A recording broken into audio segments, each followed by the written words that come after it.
Good morning everybody! So today, samahan nyo kami pumunta ngayon sa Candon City. At syempre, hindi pwedeng mawawala ang batang maliit. Nabayag-gaminan nga hangin nakapasyara tubing. So nga tatay, pasyara may na DJ Candon City. Kas makita yung nakamotor kanila. Tata kami lang nga rimwar kasi tata lang nga nagawid ni Papang nasuta. Dapat nanti chance nga pa may pasyara at sakbay kami nga mapadjay papanan mi. Mangan kami pa ita syempre. Dito yung oras kat 11 a.m. Syempre kapudot na, it's time to eat. So, dito kami choking nga apan mangan. Tapos, syempre, nagji-Jollibee na uma kami. Matutan nga agina. Sa DJ Narvacan, asideg lang ti Ili, asideg lang ti Jollibee. So, nga tata, ito do nata Jollibee. O, tata, ito do nata Jollibee. Aan nga nga ro, di sumalatam muna nga panganan. Syempre, ag-choking kami. Met ata na may sabsabali lang ti putahe nga apan mikang kanin. Hanlang nga puro Jollibee. Alak yung mga tayon ata. Syempre, mapantay pa di papanantayon. Na muna nag-kahit tiniga nan tadya na kay tugot ti danom na ato ubing so remor kami tapang kami gumatang ti danom. After nga kami kumain pumunta na kami sa Barapida. Kung saan doon kami pupunta sa Candon City Aquarium and Park. Nga mo ti dalan na buyain nyo latan tasuroten nyo dahito yung location. After nga ng ilang minuto malapit na kami sa park kung saan kami patungo. Yung park na to is meron din siyang entrance fee. Hindi ko lang alam kung magkano ang entrance fee dyan. Pero kung gusto nyo yung saktuhang budget lang dito na kayo sa Candon City Aquarium yung 250 na entrance fee mo dito, sulit na sulit kasi na dito may mga makikita ka pa rin iba't ibang klase ng isda. And then, after mo mag-relax sa loob, pwede mo rin ipunta yung mga kids dun sa playground. So, ayun, parang kami pa lang yung tourist dito sa spot kasi na to. Kasi 12 p.m. na ng tanghali. So, sobrang init na niya. Ayun o, yung anak ko, tinuturo niya dun sa playground. Kaya nga lang, sobrang init. So, ayun, naantay na lang namin ng papa kasi nga, naayos niya muna yung motor. Siyempre, di na magkupay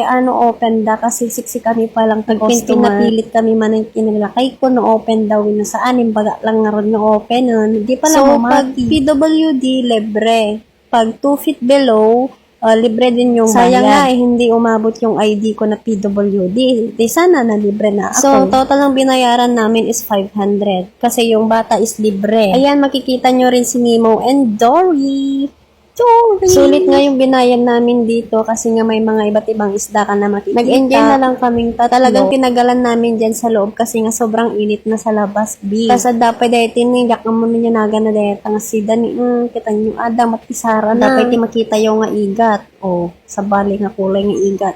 Tapos sa ating pwede makikita tayo lang yung video o ano, hindi tayo ba ito, napakaganda diba? Naman kasi niyan, parang totoo, diba? So, pinabuhat ko na sa asawa ko yung bata para ako na magbubuhat yung bag namin. Kanya nga tinaga na dahito yung nga sida, madikmot amo. Tapos sa dapat makita yung atay kasla igus. Uleg ti baybay nga ko nada, makikita lahat yung video okay. Tapos at personal nga makita. As you can see, napakaganda ng mga corals nila. Haang kumalagipen noon niya, klase nga sida dagita daduman. Basta ti amok at ilang maritangtang. Kunapay nila kay kunin, mabaling yung kilawanan na mas dahil badakkel pa. At kilaw mo ti kayat na nila kay kaya dapat ganti Dalmatian nga stingray. Ay, Dalmatian ba dito yun no? Ay, basta makamuditan. So, mapantay yung araw din yung final. At yung pinaka the best nga papanan. Siyempre, pinaunak yung ko ta makita no niya ti reaction na nuwas ngayon lukat ni Papang na ata nga ruwa. Pag lukat ni Papang na tata nakita na kita dadakkel nga sida. Bagami, ala pating ko na mikit mo maray. Siyempre, no choice. Ipasok ang bata kahit takot. Pero mayat maya kakalma din yan kasi magugustuhan yan din at mag-e-enjoy pa. Naku, nabigla siguro yung bata kaya ayat takot na kung makikita nyo lang kasi sobrang laki ng mga yan tsaka ang dami. Ganyan ang bata pag first time makakita ng pating. So, sabi ko nga sa kanya, mag-picture sila ng papa niya. Pero ayaw niya, takot pa rin. Natagalan din kasi bago siya lumapit dun sa glass. Gusto na niyang lumabas kasi takot na